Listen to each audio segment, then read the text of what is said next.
Saudara, hubungan manusia, yaitu hubungan antara suami istri, orang tua dengan anak, hubungan saudara, hubungan teman, dan sebagainya, semua hubungan manusia itu bisa dibagi menjadi 4 kuadran. Saudara. Jadi kalau kita belajar analisis dulu, saudara, maka bisa di push kayak ini keluar. Bisa ditarik sumbu namanya I, sumbu yang tegak dari 0 sampai 100. Ya, saudara. Lalu ditarik sumbu X, yaitu juga dari 0 sampai 100. Ini sumbu X. Dulu kalau kita di SMP belajar seperti ini kan, saudara, sumbu I, sumbu X ya. Nah, sumbu yang berdiri ini, sumbu I, itu saya katakan sumbu hubungan. Hubungan. Relation, ya. Dan sumbu X ini boleh saya katakan sumbu hasil atau prestasi.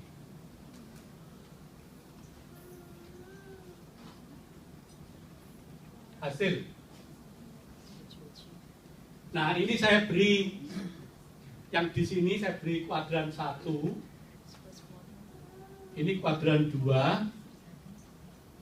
Ini kuadran yang ketiga. Dan ini kuadran yang keempat. Apa maksudnya? Maksudnya begini, saudara. Coba saudara periksa. Saya di dalam berrelasi dengan orang lain. Relasi dengan istri saya, atau dengan orang tua saya, atau saya dengan anak saya, atau hubungan saya di dalam teman-teman bekerja, atau teman-teman pergaulan.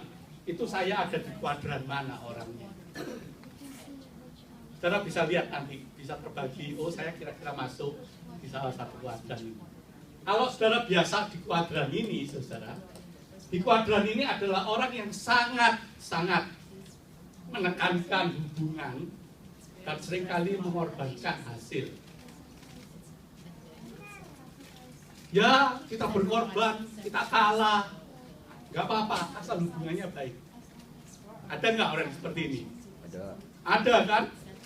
Ada orang yang disakiti apa saja, nerima aja, disimpan dalam hati saja, dipendam saja, ditekan saja, dan sebagainya. Terus, yang penting itu kelihatan rukun, kelihatan harmonis. Apalagi kalau dilihat orang, waduh itu keluarga teladan. Tapi orangnya sendiri yang tertekan karena selalu supaya hubungannya baik. Dia dalam hati mengatakan, lu sih nggak tahu dalamku, ya kan? Ini biasanya, saudara. Di dalam sini, saudara, hubungannya itu tinggi. Wah, dia di sini mempertahankan hubungan. Tapi oke lah, hasilnya udah. Pokoknya kalau sama dia, aku nggak bisa, selalu kalah. Udahlah, begitu. Jadi hasilnya kecil sekali di sini, ya. Makin mendekati sana makin kecil, ada yang di sini hasilnya. Jadi kalau ditarik garis, saudara, seperti ini orang ini. Nah, sini. Semakin hasilnya ke bawah, ya, itu semakin jelek. Kalau semakin ke atas, itu akan terjadi hubungannya kalah dan menang. Ya, jadi kuadran 1 ini dalam bahasa Inggrisnya disebut dengan lose win. Betul ya? Lose win.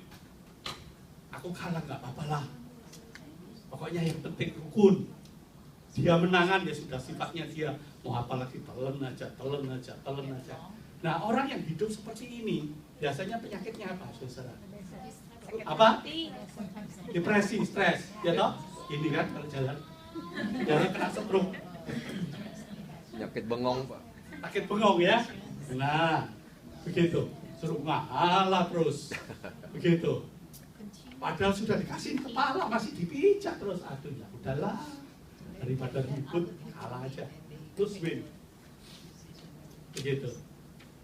So, kalau nggak lose win, saudara, waduh, lebih mati lah celaka. Begitu ya.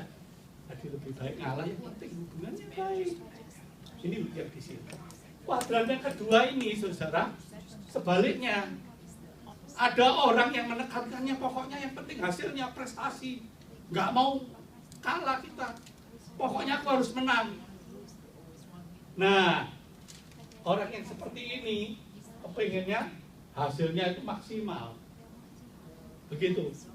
Hubungan jelek nggak peduli. Nggak peduli orang yang dekat aku itu sakit luar biasa.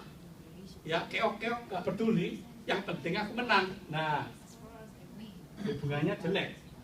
Jadi kalau ditarik grafiknya seperti ini kira-kira. Nah, hubungannya bisa begini. Pokoknya yang penting hasilnya tinggi. Begitu. Orang lain rugi, orang lain kesakitan, orang lain stroke, nggak peduli. Ini kuadran kedua, ini sebaliknya. Yang disebut dengan win, lose. Menang kalah hubungannya. Jadi kalau dekat dengan orang ini selalu dia maunya menang, tapi dengan mengalahkan orang lain. Kalau ini kebalikannya, kalau dengan dia itu enak. Wah, gampang diteluk-teluk. Pokoknya selalu dia itu ngalah, enak sama dia. Gitu. Tapi kalau ini, wah, yang penting aku menang. Nah, saudara, ada yang di sini, saudara. Yang di sini ini disebut hubungan apa ini? Ini hasilnya jelek, deketin nol. Hubungannya juga jelek, deketin nol. Jadi ini hubungan apa namanya? Lose.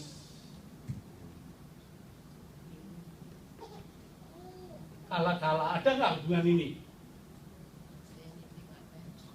Bisa kasih contoh? Ini kalau dalam bahasa peribahasa Jawa, ini kalau orang Jawa pasti tahu. Disebut tiji tibe. Ada yang tahu? Don't care. I don't care. Lebih dari I don't care kalau ini. Ya. Kalau ini tiji tibe itu artinya orang Jawa Timur lupa ini. She doesn't care. Karena dia I don't care tadi ya. Iya Mbak Christina. Yang mengucapkan ini yang terkenal itu adalah tokoh Jawa Timur. Namanya Abdurrahman Wahid. Presiden kita berapa itu? Keempat ya. Dia mengatakan tiji tibe, lebih baik mati siji mati kabeh. Jadi gak ada yang menang. Nah, kalau ini hidup rumah tangga seperti ini, saudara, wah, istri ngelempar apel, suami ngelempar Pisau. apa? Pisau ya.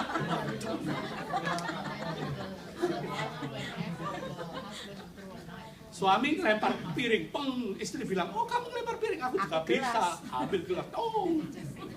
Lalu suami lihat, mana ini ya, oh, supaya dia berhenti marah, tak ambil tip, tak lempar. Wah, tip kan masih murah.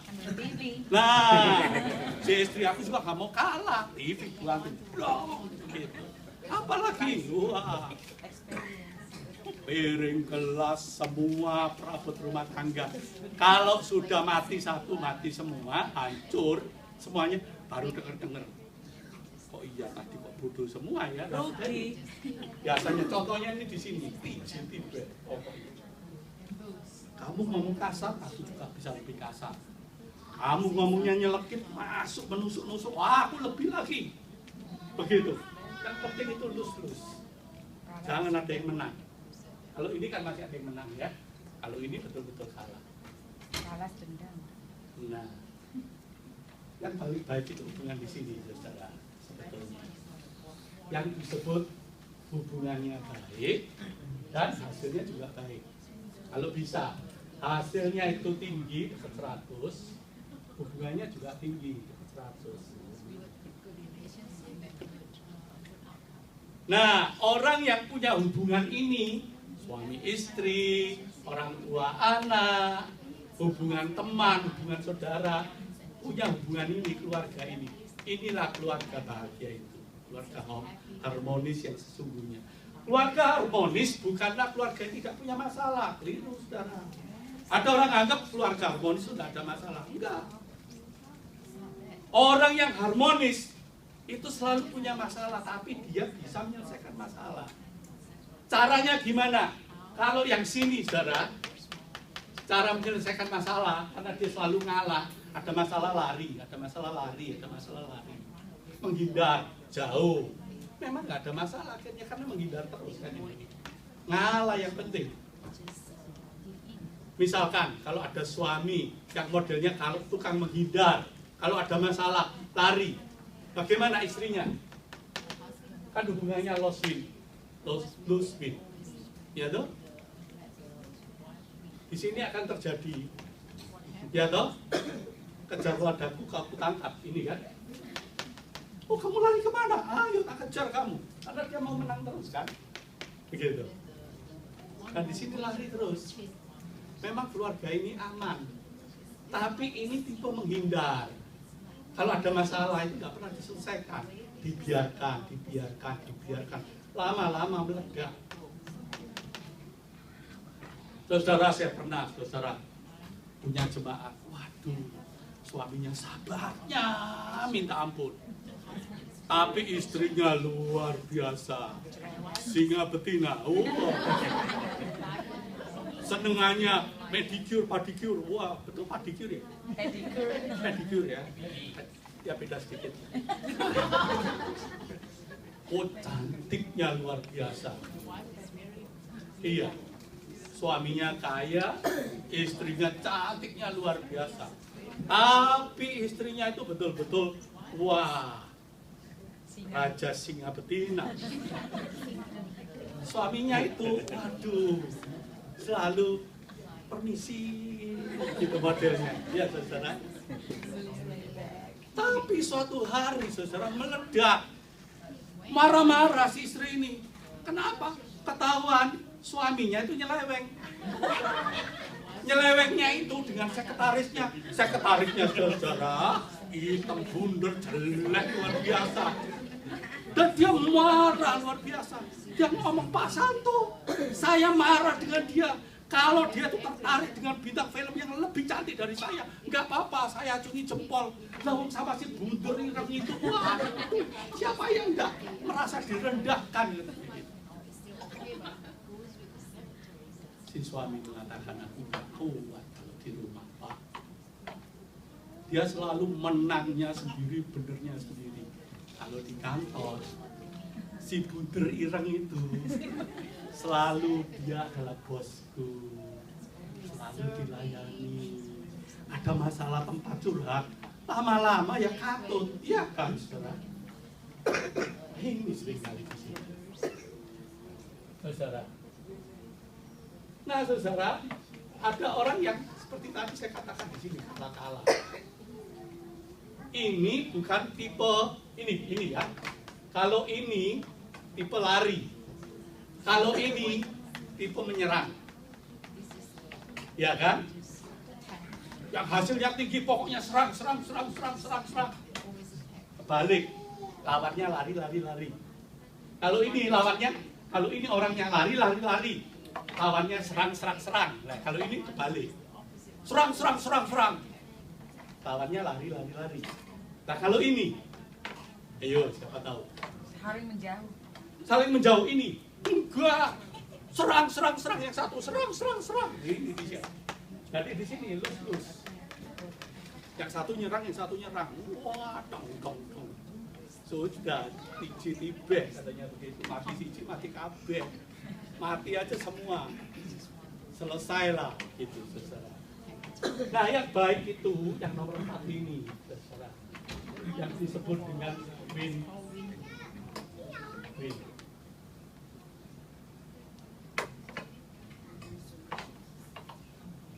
Ya, kalau ada masalah selalu tidak lari, tidak ngumpet, tidak dipetieskan, tidak dibiarkan, tapi win-win solution ini adalah dihadapi.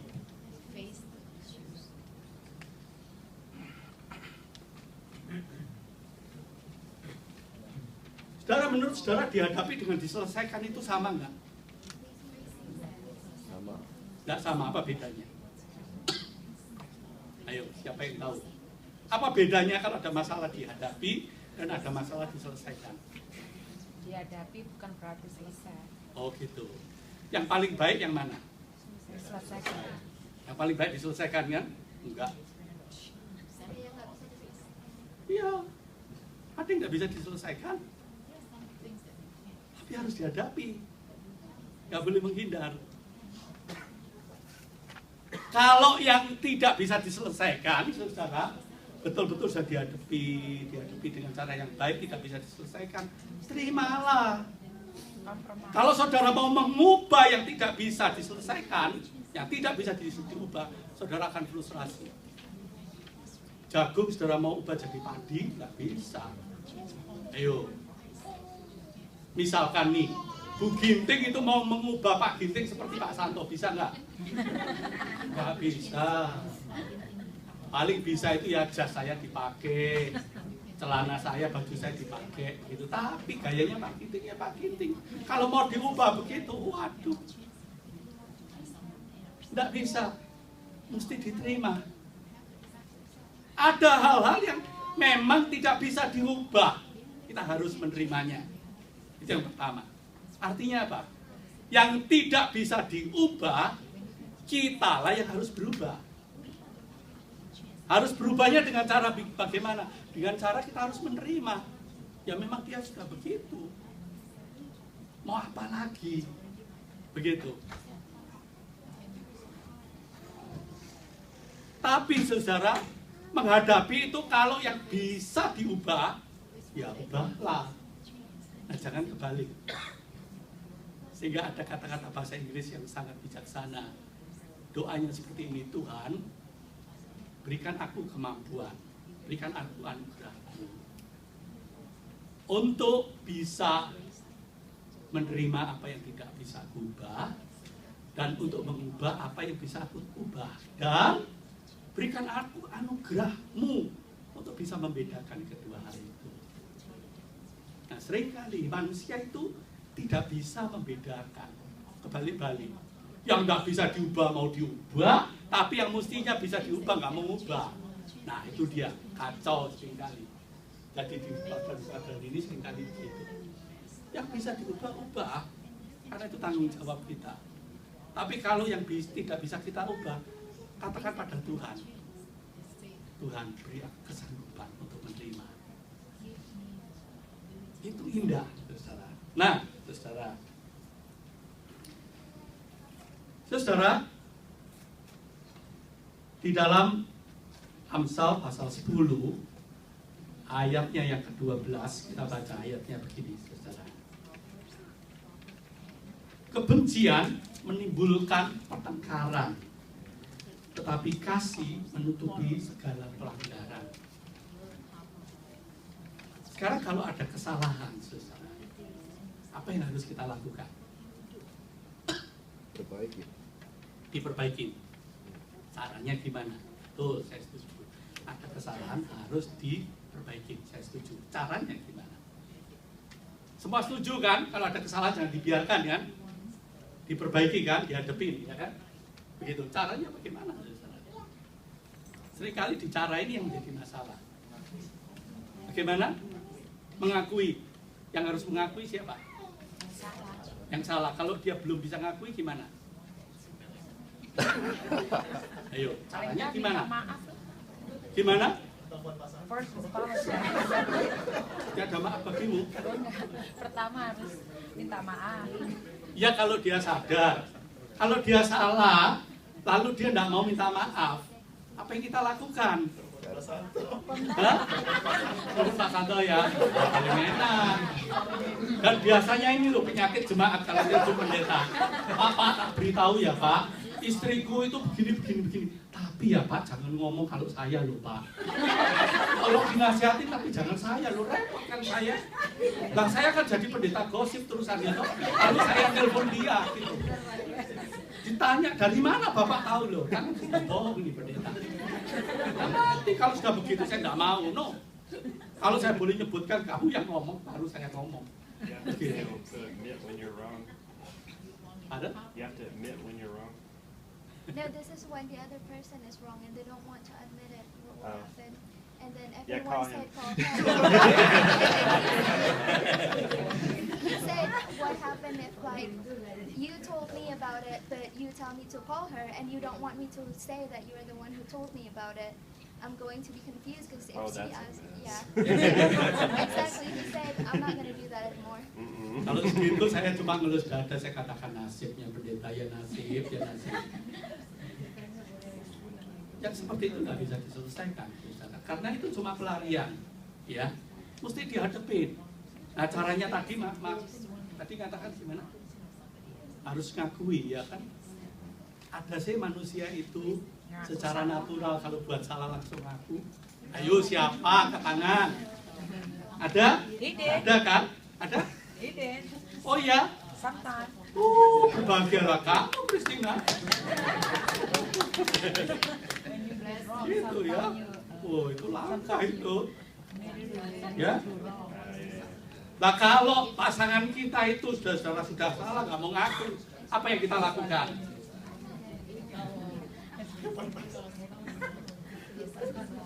Ya kan? Mak saya dulu ngajari ya. Ibu ya paksa. Kamu nggak ngaku ya, tak paksa supaya ngaku. Ini loh firman Tuhan yang kita baca, saudara. Di sini dikatakan ayatnya Amsal berapa tadi? 10 ayat 12. Kebencian menimbulkan pertengkaran. Jadi kalau ada orang yang berbuat salah, hati kita dongkol, tidak senang. Lalu kita paksa supaya dia ngaku salah. Itu akan menimbulkan pertengkaran. Sebab pada dasarnya manusia itu nggak pernah siap kalau dia berbuat salah itu mengaku. Pada dasarnya manusia itu kalau bisa dari nenek moyangnya ada sana, begitu punya salah langsung ditutupin. Langsung itu biasanya begitu. Langsung kalau sudah dicelikkan pun dia masih mengatakan, oh nggak cuma aku yang salah, kamu juga lah. Jadilah begitu. Waduh, argumentasi. Wah. Terus begitu. Kalau si istri mengatakan kamu salahnya begini, wah si suami bisa mengatakan, oh kamu lebih lagi, aku punya daftar panjang A B C D E F G. Wah, nggak selesai. Mengapa? Karena dasarnya itu saudara dipenuhi dengan sakit. Nah, bila saudara sedang merasa sakit, saudara, maka untuk bisa win-win, caranya jangan segera menyelesaikan. Sebab ayat ini mengatakan kebencian menimbulkan pertengkaran. Jadi kalau tidak mau bertengkar, saudara, untuk sementara jangan kesusu bicara, daripada nanti bicara keluar kepahitan.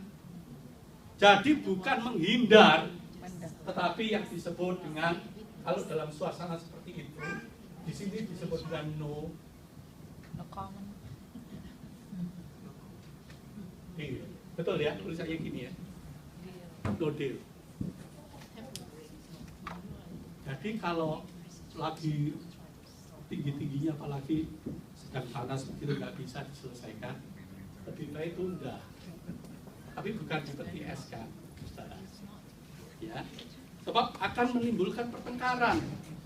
Tapi disebutkan kasih menutupi segala pelanggaran. Apa maksudnya kasih menutupi segala pelanggaran, saudara? Maksudnya kalau orang salah, seringkali diberitahu nggak bisa, ya toh? Apa maksudnya kasih itu menutupi pelanggaran? Kebencian menimbulkan pertengkaran. Kalau istri kita ketus, kita balas dengan ketus gimana? Perang dunia, Pak. Perang dunia kan? Nah, jadi pertengkaran, jadi kebencian, nggak boleh dibalas dengan kebencian. Kalau suaminya otoriter, gimana? Diterima saja? No, otoriter balik dong. Otoriter balik ya? Nah, itu dia. Perang dunia keempat itu. Gitu. Nah, kalau suami kita itu salah, dikatakan firman Tuhan, kasih menutupi kesalahan. Itu maksudnya apa? Ayo.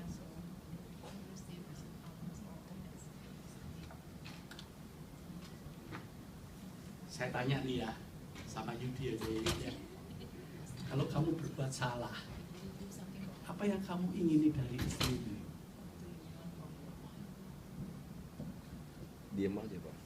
Diem ya? Iya, maksudnya jangan no comment, jangan komen apa-apa. Dan komen apa-apa? Saya bisa perbaikin sendiri.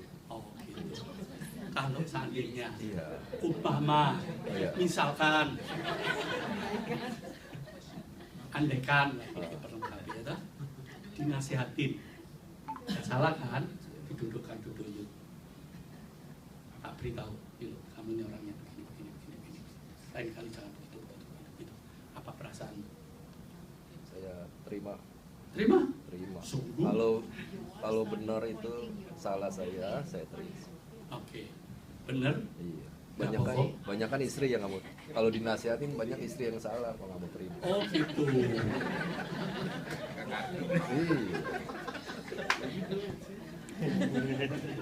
Saya khawatir kok pengakuannya nggak bener nih. Aku salah, dia nasihatin. Kebanyakan istri loh yang salah. Oke. Ayo, kalau gitu Cifofong ya. Kalau Cifofong salah. Cifofong, cek jujur aja. Mau nggak dinasihatin panjang lebar? Nggak mau dia. Jangan kamu yang jawab.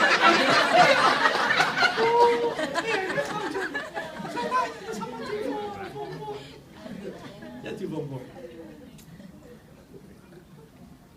Ulang lagi Pak. Kalau Cibongkong berbuat salah, ketahuan ke Yudi, dinasihatin panjang lebar, habis sampai set gitu. Apa perasaan Cibongkong? Lihat kesalahan saya di mana? Oh.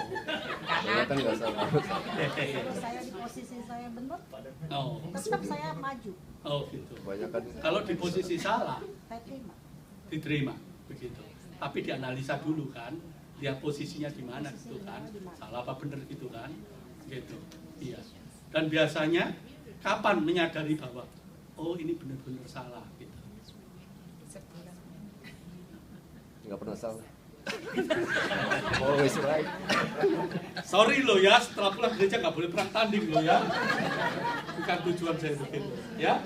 Oh saya nggak pernah. Enggak kan? Nggak pernah salah.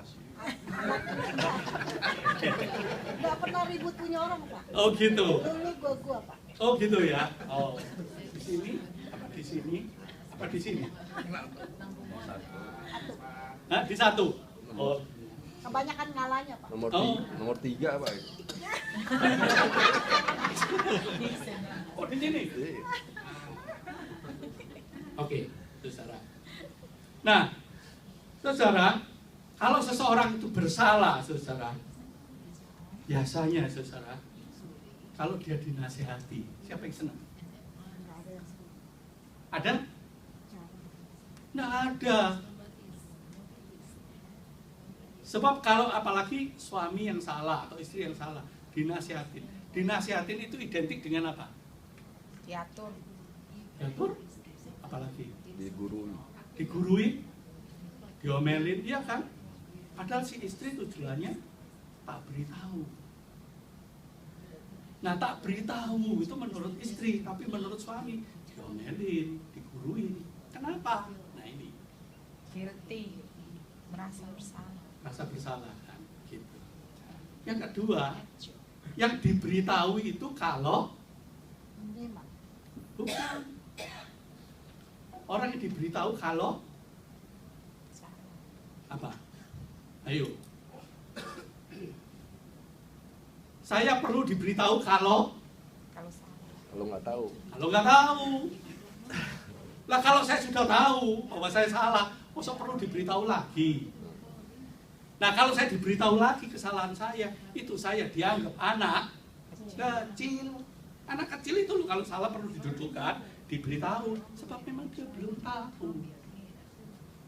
Nah kalau sudah setua bangka begini, saudara, dibilang belum tahu, itu kan ya banget, ya kan? Begitu. Diingatkan. Gue suka lupa. Ya itu bagus Pak. Ini terima kasih, betul Pak. Kena itu Pak. betul. Begitu. Nah caranya diingatkan, jangan diberitahu. Sebab diberitahu itu sama dengan ngomelin. Oleh sebab itu kalau anak kecil saudara belum tahu diberitahu, benar itu. Walaupun tidak seneng dia begini, tapi duduk aja. Tapi kalau sudah gede pasti ngelawan. Karena dia nggak mau diberitahu, karena dia sudah merasa gede, sudah merasa tahu. Oleh sebab itu, caranya supaya win-win, saudara, maka disebutkan di sini, dikatakan firman Tuhan, ayat 10, ayat 12, kebencian menimbulkan pertengkaran, tetapi kasih menutupi segala pelanggaran. Apa maksudnya kasih menutupi segala pelanggaran? Kalau ada orang yang melakukan pelanggaran, jangan kesusu-susu diberitahu, kecuali kalau dia memang tanya, karena dia tidak tahu. Jangan kesusu dinasihatin, sebab belum tentu dia butuh nasihat, karena dia sendiri itu sudah konflik, guilty feeling. Begitu, dikasih nasihat tujuannya baik, diterimanya jelek, dianggap ngomelin. Apalagi kalau sudah dimarah-marahin, dibentak-bentak, apalagi disyukurin, waduh syukur lu, wah itu dia. Ada lagi saudara yang paling jitu diancam. Wah kalau sudah diancam, memang dia tidak lagi berani berbuat kesalahan selama yang ngancam ada di dekatnya. Ya kan? Tapi kalau yang mengancam itu, sumber ancamannya itu tidak ada saudara, apa yang dia lakukan? Ya, oleh sebab itu dikatakan kasih itu menutupi pelanggaran. Ya, kok pelanggaran kok ditutupin sih? Amsal 17 ayat 9 dikatakan kasih menutupi pelanggaran atau menutupi pelanggaran mengejar kasih, membangkit-bangkit perkara merusak persaudaraan. Apa artinya? Kasih itu menutupi pelanggaran, saudara. Kalau seseorang itu salah, saudara, jangan cepat-cepat dinasihatin, jangan cepat-cepat diomelin, jangan cepat-cepat, saudara, dimarahin, jangan cepat-cepat. Tahan dulu, begitu. Sebab biasanya orang yang salah itu membutuhkan apa? Apa yang dibutuhkan ketika kita salah? Apa? Yang punya salah. Iya. Kalau seseorang berbuat salah, dia jatuh dalam kesalahan, dia membutuhkan apa? Waktu ya. Butuhkan Itu waktu. waktu mikir. Waktu mikir, oke? Apalagi? Apa? Sol? Dukungan. Betul. Dia butuh ditolong. Bukan dimarahin, bukan dinasihatin. Ditolong. Kasih itu artinya menutupi pelanggaran, itu artinya itu. Kasih bukan membiarkan pelanggaran, beda. Kasih itu menutupi pelanggaran. Saudara, kata menutupi pertama kali dipakai dia dalam Alkitab itu dalam Kejadian pasal 3. Itu indah sekali. Ketika Adam dan Hawa itu merasa malu sekali jatuh dalam dosa. Apa yang dikatakan firman Tuhan? Tuhan memberikan kulit binatang. Artinya ada sesuatu kehidupan yang dikorbankan untuk menutupi kemaluan Adam dan Hawa. Itu ditutupi, di cover. Artinya orang itu butuh dukungan, butuh ditolong supaya dia bisa keluar dari kesalahannya, butuh disupport, butuh diterima. Nah kalau dia sudah kuat lagi, barulah secara pelan-pelan waktu yang tepat diajak bicara, bukan pikiran. Bukan dalam kondisi dia sedang jatuh, tapi dalam kondisi dia sedang ditolong supaya dia up. Itu maksudnya, saudara. Kasih itu menutupi pelanggaran. Saudara, disebutkan bahwa Amsal 17 ayat 19 ayat 9 tadi, saudara, ayatnya indah ya, ada beberapa ayat saudara mesti baca. Siapa menutupi pelanggaran mengejar kasih, tetapi siapa membangkit-bangkit perkara menceraikan sahabat yang karib. Biasanya kalau orang itu hubungannya tidak beres, itu suka membangkit-bangkit. Betul? Membangkit-bangkit, mungkin.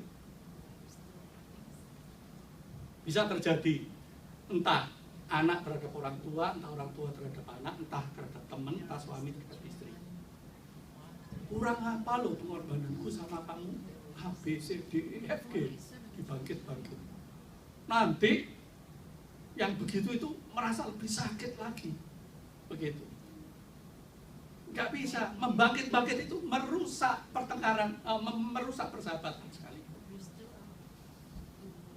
Sehingga ada pepatah yang mengatakan begini, kalau kamu berbuat baik, entah kamu terhadap istrimu, entah istri terhadap suami, entah orang tua terhadap anak, entah anak terhadap orang tua, maka yang paling baik, ingat pepatah ini, saudara. Ingat nasihat kuno dulu, dikatakan begini. Kalau kamu berbuat baik, maka tulislah di atas pasir. Tapi kalau orang lain berbuat baik kepadamu, ukirlah di atas hati, batu. Ya, di atas hati, benar. Artinya, saudara, kalau kamu berbuat baik supaya kamu tidak sakit hati, disakiti orang yang kamu kasih, mending setiap perbuatan baik itu tulis di atas pasir, nanti kena ombak hilang, kena angin hilang. Jangan kamu ingat-ingat terus, setiap kali berbuat baik ditambah, setiap kali berbuat baik ditambah. Nanti kalau dia punya salah dibuka lagi, aku kan sudah berbuat baik A, B, C, D, E. Ini menyebabkan kita sakit sekali. Oleh sebab itu kalau kamu berbuat baik, katanya nasihat itu tulis di atas pasir. Artinya lupakan itu. Tapi kalau orang lain berbuat baik kepadamu, jangan dilupakan. Tulis itu dalam hatimu dalam-dalam. Supaya setiap kali dia menyakiti kamu atau dia itu kurang baik dengan kamu, kebaikan-kebaikan yang dia berbuat itu keluar lagi. Bisa ditulis di atas batu, tidak gampang hilang. Itu baiknya, saudara. Oleh sebab itu, saudara, kita sendiri, saudara, harus bisa melakukan ini, win-win solution ini kalau ada masalah. Sekarang, saudara, kalau suami misalkan kedapatan sedang berzina, ya, saya tanya Edgar aja ya, ada potensi zina nggak ya dia? Oke, aku tanya Edgar. Ya, Maya, seandainya kamu mendapati Edgar berzina, oke, pikirkan ya. Edgar, kalau kamu sedang jatuh dalam perzinahan, apa yang kamu lakukan seandainya umpama tadi ya, misalkan tadi, apa yang kamu lakukan?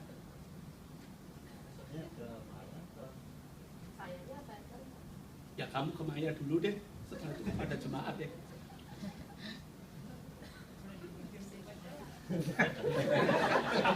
Bisa lagi. Yang pertama minta pengampunan. Amnesti. Minta apa? Pengampunan atau pengertian kepada Tuhan. Ada Maya. Pada Maya ya. Pengertiannya apa nih? Pengertian apa ya maksudnya? Maya, jangan marah ya Maya. Baru sekali ini kok, nanti 2-3 kali juga jangan marah ya. Apa pengertiannya begitu? Saya maafin, tapi saya gilas. Apa? Digiles. Ya.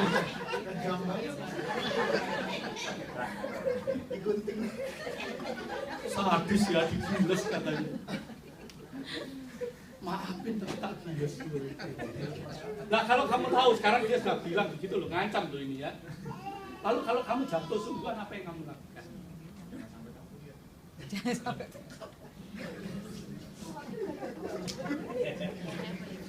Wah ini pemimpinnya ini jahat loh ya. Jangan sampai tahu loh ya. Gimana? Kalau katanya Martin, what happens in Vegas stays in Vegas. Sekarang salahnya Martin, makanya dibuat rujukan dia. Katanya Martin, oh iya, begitu. Tapi pada umumnya begitu. Kalau suami jatuh ke dalam perzinahan, nggak ada terus langsung, oh iya ya sudah salah, tak datang sama istriku. Lalu menyembah-nyembah, jangan marah ya, aku baru saja berzina. Ada? Jarang, saudara. Langka, saudara. Kecuali ketahuan. Ketahuan aja masih enak. Ya toh ketahuan aja masih ada argumentasi.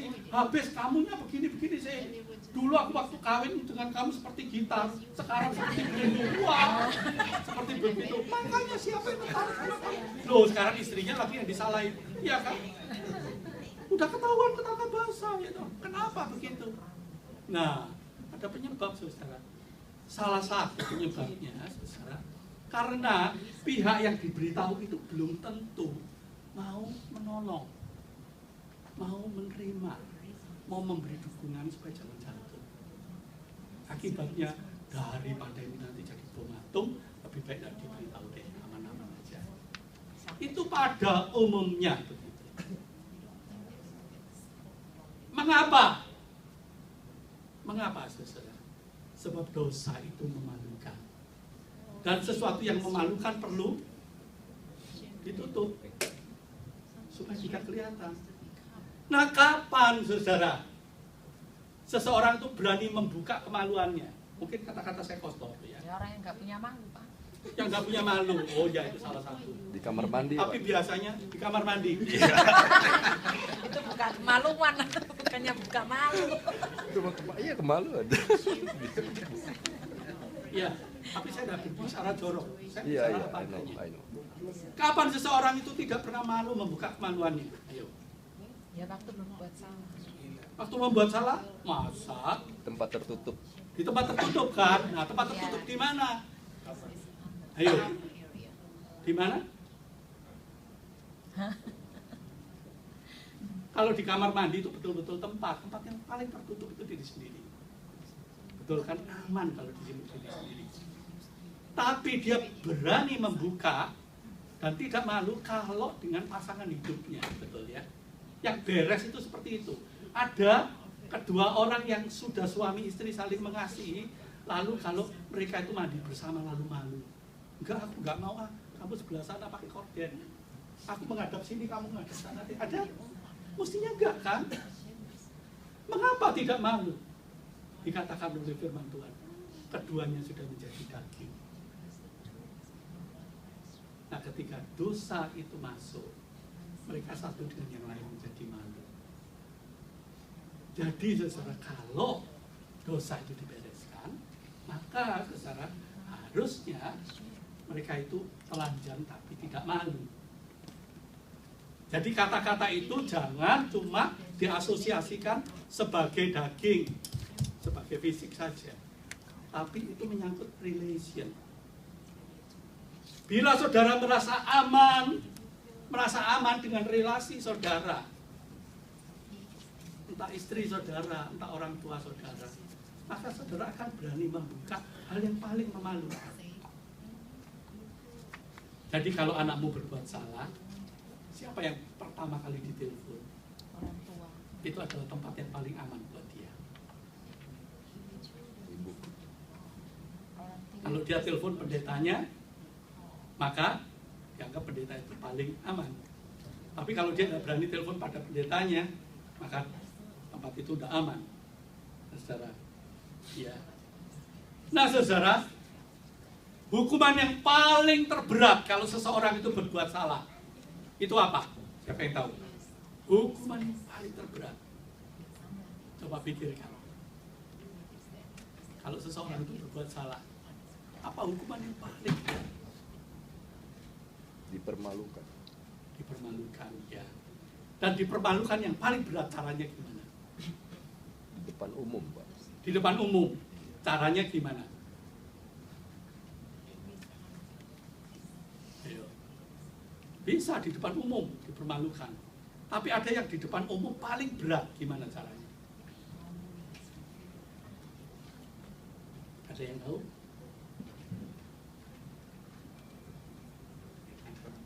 Gimana? Sorry, gimana Pak? Di Facebook. Oke, setuju saya Pak. Dipasang di Facebook. Public. Sebab Facebook sekarang itu menjadi ajang dan sumber Gosip. gosip. Hukuman paling berat kalau seseorang bersalah itu digosipin.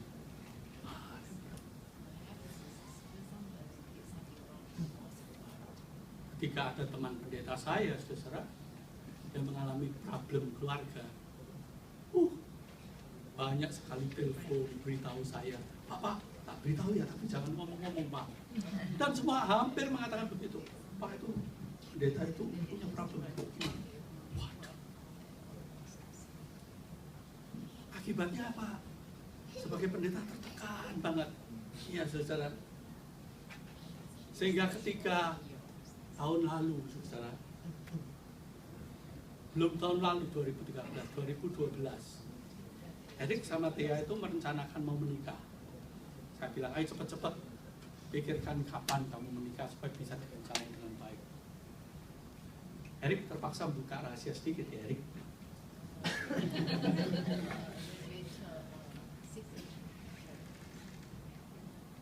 Gak dapat tanggal tempat. Wah, malum sih ya, masih muda kan, masih berbunga-bunga.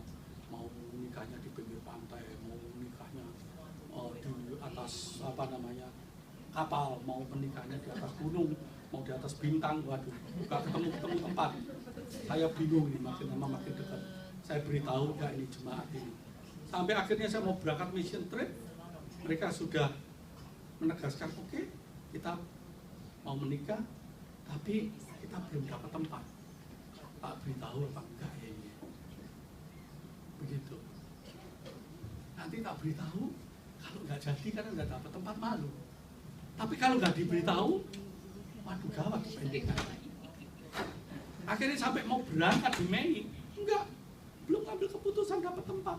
Sudah kita ngajuin ke Johnson Ferry, belum dapat kabar. Waduh, mati, gimana? Saya tinggal ke China. Tinggal mission trip ke China, saudara ada berita. Pasti akhir Agustus kita menikahnya. Waduh, saya di tempat jauh, gimana caranya ya? Merundingkan ke majelis gereja, ke teman-teman dan sebagainya. Sampai akhirnya akhir Juni, saya pikir masih kurang hampir 2 bulan, saya sudah dak-dikduk. Gimana ini? Cemas sebagai pendeta. Mengapa cemas, saudara? Sebab saya pikir, waduh, keluarga pendeta itu paling susah, sangat disorot sekali. Nanti kalau ada jemaat yang tanya, loh kenapa kok cepat-cepat? Saya jawabnya apa? Dan ternyata pertanyaan itu benar. Banyak yang tanya, loh kok nggak tahu sekarang ada berita, kenapa kok cepat-cepat? Jawabnya apa? Kenapa? Saya bilang loh, ya. Asumnya jelek. Gimana? Asumsinya mungkin mereka. Asumsinya jelek ya. Padahal belum tentu. Belum tentu. Tapi di pikiran pendeta itu asumsinya jelek, tanya begitu itu. Makanya pendeta itu punya kecemasan tinggi terhadap keluarganya, terutama terhadap anaknya, apalagi kalau anaknya perempuan. Punya kecemasan tinggi. Jemaat-jemaat tanya, loh kenapa kok kesusu? Itu saja udah pikiran. Ya toh, jangan-jangan sudah isi lebih dulu. Bisa pikirannya begitu. Oleh sebab itu kenapa justru anak pendeta itu seringkali dengan bapaknya itu nggak terlalu mau dekat, nggak aman jadi anak pendeta itu. Ini loh, di sini ini ada anak pendeta namanya Todd. Oh ya? Todd, kamu bisa kasih kesaksian. Ini testimoni. What's your feeling? Maybe bisa translate ya. Growing up, Yeah. I mean, it's a lot of pressure. I mean, because everyone is looking at you, and all the other kids are wanting to follow your example. And sometimes your example's not good. You know, sometimes you make mistakes too. But the one thing that I really learned from my dad is a couple really good things. He set a good example. The congregation that he had was small, sort of like this one. 65, 70 people when I was growing up. They love him. Everyone looked to him for guidance, and he was able to, through God, help many people with their lives. But you had to be patient because he was very busy. You know, it was a lot of times when it was very hard to get his time because he was very busy with the congregation. I never saw my parents really fight either. So now today, I don't have any conflicts. You know, especially with Christina, I've never had any real fights because I had an example from him.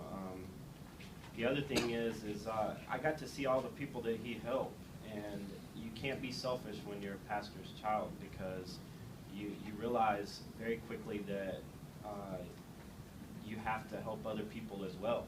So even today, I still, you know, have opportunities to help people, and I follow his example.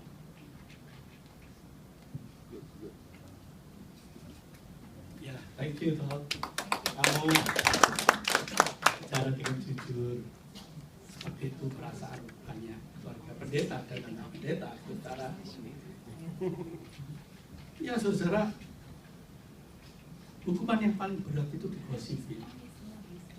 Saudara, kalau seseorang berbuat salah, lalu diberitakan bahwa dia itu salahnya ABCD, salah nggak?